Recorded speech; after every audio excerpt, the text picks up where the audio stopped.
Hello my friends, my name is सिन Gupta and welcome to my YouTube channel everything sector.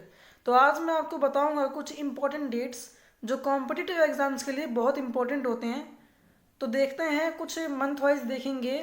तो पहले मैं आज से जनवरी का स्टार्ट कर रहा हूँ। इसको मैंने दो पार्ट में डिवाइड किया है।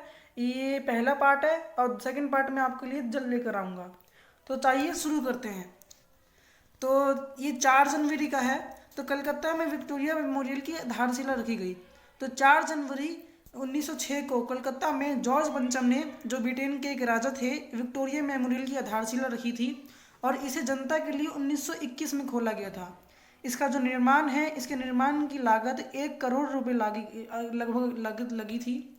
इसमें कई गैलरियां बनी हैं, शास्त्रागार बने हैं, मूल्यवान पांडुलिपियां भी रखी हुई हैं और दुर्लभ वस्तुएं भी रखी हुई हैं। एक तरह से बोल सकते हैं कि एक म्यूजियम की तरह है। तो दूसरा फैक्ट है, भारत और पाकिस्तान के बीच शांति समझौते के लिए शुरू हुई बैठक। 4 जनवरी 1966 को तत्कालीन सोवियत संघ के ताशकंद में भारत पाकिस्तान के मध्य शांति समझौते को लेकर बैठक शुरू हुई थी और 1965 के मध्य युद्ध में पाकिस्तान की हार भी हो गई थी। तो तनाव घटने के लिए ही दोनों देशों ने 10 जनवरी 1966 को समझौते पर हस्ताक्षर किए थे और इसी के कारण दोनों देशों के बीच 1965 के युद्ध के पश्चात तनाव घटी थी। और तीसरा फैक्ट है, लाखों लोगों को जीवन रोशन करने वाले लुई ब्रेल। लुई ब्रेल का नाम तो आपने जरूर सुना होगा। और लुई लिपि भी आपने, ब्रेल लिपि भी आपने सुनी होगी। तो आइए कुछ देखते हैं इनके बारे में। 1809 को, 4 जनवरी 1809 को नेत्रहीनों के लिए ब्रेल लिपि का आविष्कार करने वाले लुई ब्रेल का जन्म फ्रांस में के क्रूपे में हुआ था। 3 साल की उम्र में ही उन्होंने आंखों में चोट लगने और 8 साल की उम्र में दोनों आंखों से दिखना बंद हो गया था। 10 साल की उम्र में national institute for blind children in Paris में दाखिला मिला। 15 साल की उम्र में नेत्रहीनों के लिए छूट कर लिखने और पढ़ाने की प्रणाली विकसित की थी। इसमें बिंदुओं को छूकर और जोड़कर शब्द और अक्षर बनाए जाते थे। इसी ही बाद में ब्रेल लिपि के नाम से जाना जाता है। ब्रेल लिपि में पहली किताब 1829 में प्रकाशित हुई थी और 6 जनवरी 1852 को टीबी के चलते निधन हो गया था। तो ये क्वेश्चन आ सकता है कि ब्रेल लिपि का आविष्कार किसने किया था, तो लुई ब्रेल। सेकंड फैक्ट है, जीसैट 14 का स्वदेशी क्रायोजेनिक इंजन के साथ सफल परीक्षण पूर्ण हुआ गया था। तो 5 जनवरी 2014 को इसरो ने श्रीहरिकोटा में स्थित सतीश धवन अंतरिक्ष केंद्र से जीसैट 14 जीएसएलवी, जिसे जीएसएलवी D5 का स्वदेशी क्रायोजेनिक इंजन भी बोलते हैं, उसके साथ सफल परीक्षण किया गया था। इस इंजन के साथ सफल होने वाला इसरो दुनिया का छठा अंतरिक्ष एजेंसी बन गया था। ये दुनिया में इसका कॉम्पिटिटिव एग्जाम से भी क्वेश्चन आ सकता है कि जीसैट 14 का प्रक्षेपण कब हुआ था, तो 5 जनवरी 2014 को।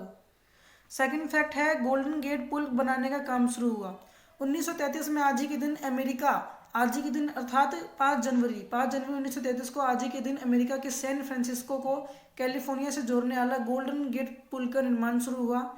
इरविंग मोरो द्वारा बनाया गया ये पुल लगभग 2.7 किलोमीटर लंबा है, लगभग 2.75 किलोमीटर। पहली बार कंक्रीट को मिक्स करने वाले ड्रम से युक्त ट्रकों का प्रयोग हुआ था इसमें।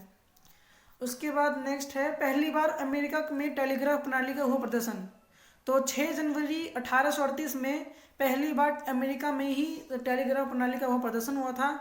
तो हुआ क्या था, 6 जनवरी 1838 में सैमुअल मोर्स ने टेलीग्राफ प्रणाली की प्रदर्शित की थी। विद्युत आवेगों का उपयोग तार के जरिए संदेश भेजने के लिए किया जाता था। तब लंबी दूरी के संचार में यह क्रांति कदम था। भारत में 1850 में कोलकाता से डायमंड हार्बर के बीच टेलीग्राफ लाइन डाली गई थी। तो ये क्वेश्चन भी आ सकता है कि भारत में टेलीग्राफ प्रणाली की शुरुआत कब हुई थी, तो 1850 में कोलकाता। तो और नेक्स्ट है, ब्रिटिश राज में लॉर्ड कर्जन बने देश के वायसराय।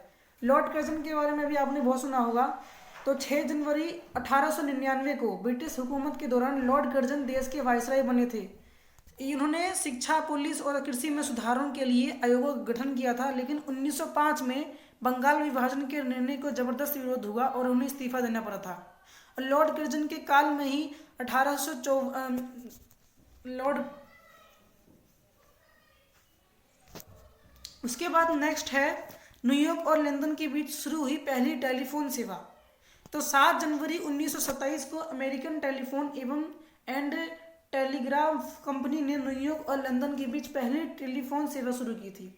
न्यूयॉर्क इस कंपनी के प्रेसिडेंट वॉल्टर एस गिलफोर्ड व लंदन से जनरल पोस्ट ऑफिस के सचिव सर मुरे ने टेलीफोन पर बात की थी।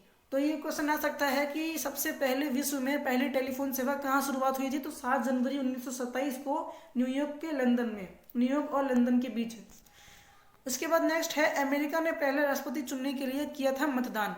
तो 7 जनवरी 1789 में आज ही के दिन अमेरिकी जनता ने देश का पहला राष्ट्रपति चुनने के लिए मतदान किया था और 4 फरवरी को जॉर्ज वॉशिंगटन प्रथम राष्ट्रपति चुने गए थे। अब तक 45 राष्ट्रपति चुने जा चुके हैं, किसके? अमेरिका के। और जॉन एफ कैनेडी सबसे कम उम्र के लगभग 43 साल के राष्ट्रपति बने थे। और अब तक के सबसे कम उम्र के राष्ट्रपति कौन है? John F Kennedy. तो आइए नेक्स्ट देखते हैं। नेक्स्ट है अपना हरमन होलेरिथ को मिला पंच कार्ड कैलकुलेटर का पेटेंट। तो 8 जनवरी 1889 को अमेरिकी आविष्कारक हरमन होलेरिथ को पंच कार्ड कैलकुलेटर का पेटेंट मिला था। इसका इस्तेमाल डाटा स्टोरेज के लिए भी किया जाता है। बाद में दफ्तरों में उपस्थिति दर्ज कराने के लिए पंच कार्ड मशीन के विकास में भी इसका तकनीक का प्रयोग हुआ।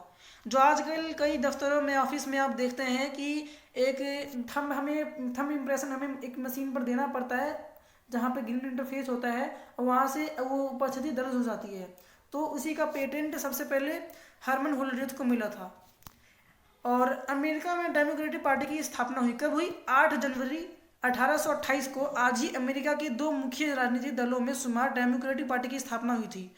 मुख्यालय इसका वॉशिंगटन डीसी में है और एंड्रयू जैक्सन पहले डेमोक्रेटिक नेता थे जो राष्ट्रपति 1829 से 37 तक चुने गए थे। और नवनिर्वाचित राष्ट्रपति जो बाइडेन भी इसी पार्टी के सदस्य हैं। यह ध्यान रखने योग्य बात है कि अमेरिका में केवल 2 ही मुख्य पार्टी है, एक डेमोक्रेटिक पार्टी और एक रिपब्लिकन पार्टी। और जो बाइडेन जो वर्तमान अमेरिकी राष्ट्रपति हैं वो डेमोक्रेटिक पार्टी के हैं और जो पिछले राष्ट्रपति डोनाल्ड ट्रंप थे वो रिपब्लिकन पार्टी के राष्ट्रपति थे। नेक्स्ट है, नागपुर में आयोजित हुआ विश्व का पहला हिंदी सम्मेलन। तो 10 जनवरी 1975 को पहला विश्व हिंदी सम्मेलन नागपुर में ही आयोजित हुआ था। राष्ट्रभाषा प्रचार समिति स्पर्धा ने इसका आयोजन किया था। 14 जनवरी तक चले इस सम्मेलन में 30 देशों के 122 प्रतिनिधियों ने भाग लिया था। और 2006 में 10 जनवरी को विश्व हिंदी दिवस मनाने की भी घोषणा की थी। तो यहाँ पर एक क्वेश्चन हमें ये मिल गया कि विश्व हिंदी दिवस कब मनाया जाता है? तो 10 जनवरी को विश्व हिंदी दिवस मनाया जाता है और इसकी शुरुआत हुई थी 2006 से। उसके बाद है दुनिया की पहली भूमिगत रेल सेवा की शुरुआत। तो आज के दिन अर्थात 10 जनवरी 1863 को दुनिया की पहली भूमिगत रेल सेवा औपचारिक रूप से लंदन में शुरू हुई थी और पहली यात्री रेल पैडिंगटन और फेरिंगटन स्ट्रीट के बीच चलाई गई थी। करीब 6 किलोमीटर लंबे रास्ते पर भाप से चलने वाले इंजन का इस्तेमाल किया गया था। तो इसमें पहला क्वेश्चन ये बन सकता है कि दुनिया की पहली भूमिगत रेल सेवा की शुरुआत कहाँ हुई थी? तो 10 जनवरी 1863 को लंदन से औपचारिक सेवा की शुरुआत हुई। और एक क्वेश्चन ये भी है कि 8 बार राष्ट्रीय पुरस्कार जीतने वाले पहले भारतीय येसुदास का नाम आप में से कुछ ही लोगों ने सुना होगा। आज क्योंकि 10 जनवरी 1940 को गायक और संगीतकार केसी येसुदास का जन्म कोची साम्राज्य, जो आप केरल के नाम से जाना जाता है, में हुआ। पिता शास्त्रीय संगीतकार और अभिनेता थे। पहली बार 1971 में बॉलीवुड फिल्म जय जवान जय किसान में गाना गया था और 60 साल के करियर के दौरान कई विदेशी और भारतीय भाषाओं में भी करीब 80,000 गाने गाए थे। सोचिए 80,000 गाने गाए थे इन्होंने, जिनमें से करीब 25,000 फिल्मी गीत हैं। 8 बार सर्वश्रेष्ठ पार्श्व गायक के राष्ट्रीय पुरस्कार और 43 बार विभिन्न राज्यों द्वारा सर्वश्रेष्ठ गायक के पुरस्कार से भी नवाजे गए हैं। और 2017 में पद्म विभूषण से सम्मान इनको मिला है। वह अभी संगीत साधना में सक्रिय हैं। नेक्स्ट है, पहली बार डायबिटीज़ के मरीज को इंसुलिन का इंजेक्शन लगाया गया था। तो 11 जनवरी 1922 को पहली बार डायबिटीज़ के मरीज को इंसुलिन का इंजेक्शन लगाया गया था। 14 वर्षीय लियोनार्ड थॉम्सन को टोरंटो के अस्पताल में टाइप 1 डायबिटीज़ के इलाज के लिए इंसुलिन दिया गया था। इंसुलिन के खोजकर्ता फ्रेडरिक बैटिंग को 1923 में नोबेल पुरस्कार मिला था। तो इंसुलिन के खोजकर्ता कौन है? आविष्कारक तो फ्रेडरिक बैंटिंग, जिनको 1923 में नोबेल पुरस्कार मिला था। नेक्स्ट है, पहली बार अमेरिका में नोबेल बोतल में भराकर बेचा गया था दूध। तो पहली बार दूध कब बेचा गया था? अमेरिका में बेचा गया था 11 जनवरी 1878 में। क्या हुआ था, 11 जनवरी 1878 में पहली बार अमेरिका में दूध को बोतल में भरकर बेचा गया था। इससे पहले ऐसा कभी नहीं हुआ था। दूध की बोतल न्यूयॉर्क डेयरी नाम की कंपनी ने बनाई थी, जिसके मालिक अलेक्जेंडर कैंपबेल थे, और कैंपबेल को 19 अक्टूबर 1878 को दूध की बोतल बनाने का पेटेंट मिला था। उसके बाद नेक्स्ट है, ये बहुत मोस्ट इम्पोर्टेंट है, बाल मजदूरी के खिलाफ कैलाश सत्यार्थी ने की बुलंद की आवाज़ अपनी। तो आज ही के दिन 1954 अर्थात 11 जनवरी 1954 में सामाजिक कार्यकर्ता कैलाश सत्यार्थी का जन्म मध्य प्रदेश के विदिशा में हुआ था। उनका असली नाम कैलाश शर्मा है। इलेक्ट्रॉनिक इंजीनियरिंग के पेशा छोड़कर 1980 में बचपन बचाओ आंदोलन की स्थापना की थी। सोचिए, वो एक अच्छे इलेक्ट्रॉनिक इंजीनियरिंग थे, लेकिन परंतु इसके बावजूद उन्होंने बच्चों के प्रति अपनी सक्रियता दिखाते हुए बचपन बचाओ आंदोलन की स्थापना की, और इसके जरिए वह करीब 88,000 बच्चों की बंधुआ मजदूरी, मानव तस्करी और बाल श्रम के चंगुल से छुड़ा चुके हैं। बताइए, अब मतलब 88,000 बच्चों का भविष्य उन्होंने सुधारा है। और भी कई संस्थाओं की स्थापना की उन्होंने, जो इस दिशा में काम कर रही है। कई राष्ट्रीय और अंतर्राष्ट्रीय पुरस्कारों से भी नवाजे गए हैं, और 2014 में शांति के नोबेल पुरस्कार से भी नवाजे गए हैं। तो यहाँ पे क्वेश्चन नहीं बच सकता है कि बचपन बचाओ आंदोलन की स्थापना किसने की, तो कैलाश सत्यार्थी ने, और 2014 में इनको इसी के लिए नोबेल पुरस्कार भी नहीं मिला था। तो नेक्स्ट है, महान क्रांतिकारी सूर्य सेन को दी गई फांसी का। सूर्य सेन 12 जनवरी 1934 को महान क्रांतिकारी सूर्य सेन को विद्रोह के आरोप में चटगांव, जो बांग्लादेश में पड़ता है, वहां फांसी दे दी गई थी, और 18 अप्रैल 1930 को ब्रिटिश शासन के विरुद्ध क्रांति की बिगुल फूंका गया था। उनकी योजना क्या थी कि शस्त्रागार लूटना था और कलकत्ता से संपर्क काटने और जेल में बंद क्रांतिकारियों को मुक्त कराने का था, और इसी के चलते उनको फांसी दी गई थी। उसके बाद है, बापू नाडकर्णी ने टेस्ट क्रिकेट में लगातार 21 ओवर मेडन फेंके। आज ही के दिन अर्थात 12 जनवरी 1964 को मद्रास, जो अब चेन्नई में है, आयोजित भारत इंग्लैंड टेस्ट मैच के दौरान भारतीय गेंदबाज बापू नाडकर्णी ने लगातार 21 ओवर में मेडन फेंके।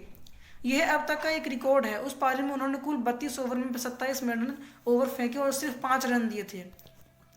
नेक्स्ट है, वेदांत दर्शन से दुनिया का परिचय कराने वाले विवेकानंद। विवेकानंद का जन्म 12 जनवरी 1863 को स्वामी विवेकानंद का जन्म कोलकाता, जो अब कलकत्ता है, में हुआ था। वास्तविक नाम उनका नरेंद्र नाथ दत्त था। 1881 में पहली बार रामकृष्ण परमहंस से मिले थे, और 1887 से 1892 तक देश का भ्रमण करते रहे। 1893 में शिकागो में आयोजित विश्व धर्म महासभा में सनातन धर्म का प्रतिनिधित्व भी किया और देश की मजबूती की छवि पेश की।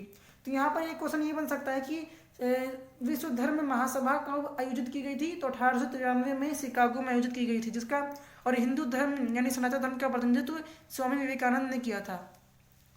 और इसी दौरान उन्होंने ये सिद्ध किया था कि भारत कोई सपेरों का देश नहीं है। दुनिया के विभिन्न हिस्सों में वेदांत दर्शन को उनको पहुंचाने में उनका महत्वपूर्ण भूमिका है। और 1897 में रामकृष्ण मिशन की नींव भी रखी थी उन्होंने। 4 जुलाई 1902 को शरीर उन्होंने त्याग दिया, अर्थात उनका निधन हो गया था। उनके जन्मदिन को हम राष्ट्रीय युवा दिवस के रूप में मनाते हैं। अर्थात यहाँ पे एक और क्वेश्चन है कि राष्ट्रीय युवा दिवस कब मनाते हैं, तो 12 जनवरी को राष्ट्रीय युवा दिवस के रूप में मनाया जाता है।